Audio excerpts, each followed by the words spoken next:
Chairman. Thank you for having this hearing.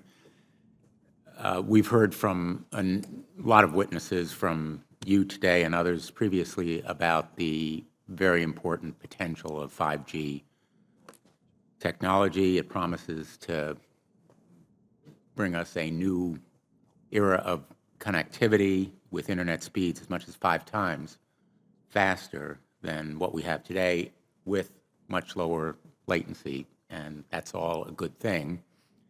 But 5G, as you well know, also uses higher frequency waves that don't travel as far and will rely on a network of hundreds of thousands, potentially millions of small cell sites. And the question then is, are there any health implications, any public safety implications to those additional sites that are likely to be located close to homes, schools, workplaces, and closer to the ground? Correct? Correct, Senator. Yes. So in December of 2018, I sent a letter to FCC Commissioner Carr asking him to cite for me recent scientific studies demonstrating the safety of this technology. What research has been done, where has it been published and compiled? He has essentially failed to do so, and just echoed the general statements of the FDA, which shares regulatory responsibility for cell phones with the FCC. If you go to the FDA website, pretty unsatisfactory.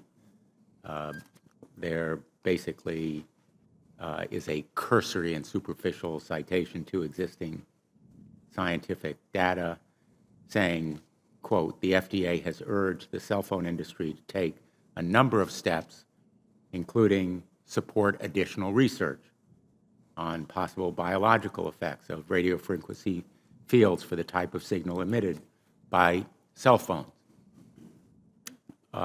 I believe that Americans deserve to know what the health effects are,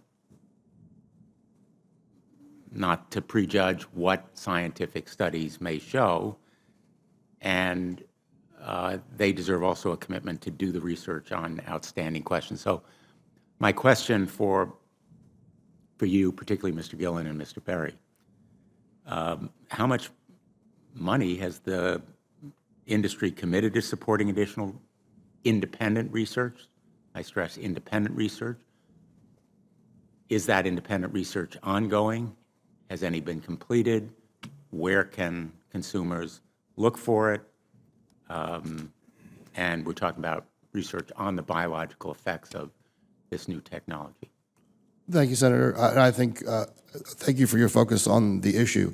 Safety is paramount, and as you alluded to, we rely on the expert agencies, we rely on the findings of the FDA and others as to the requirements to keep all of us safe.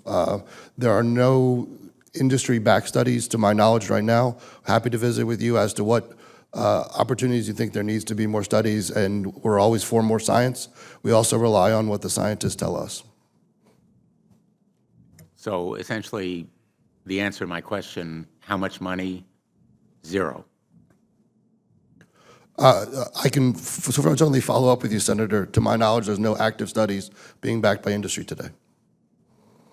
Anybody else know of industry commitments to back research, fund it, support it, to ascertain scientifically the health effect?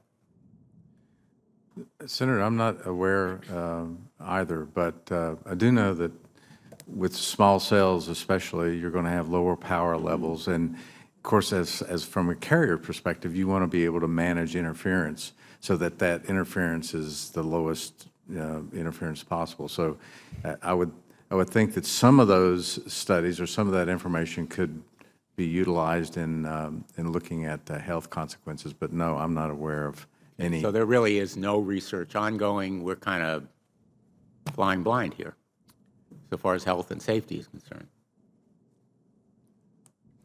Thank you, Mr. Chairman. Thank you.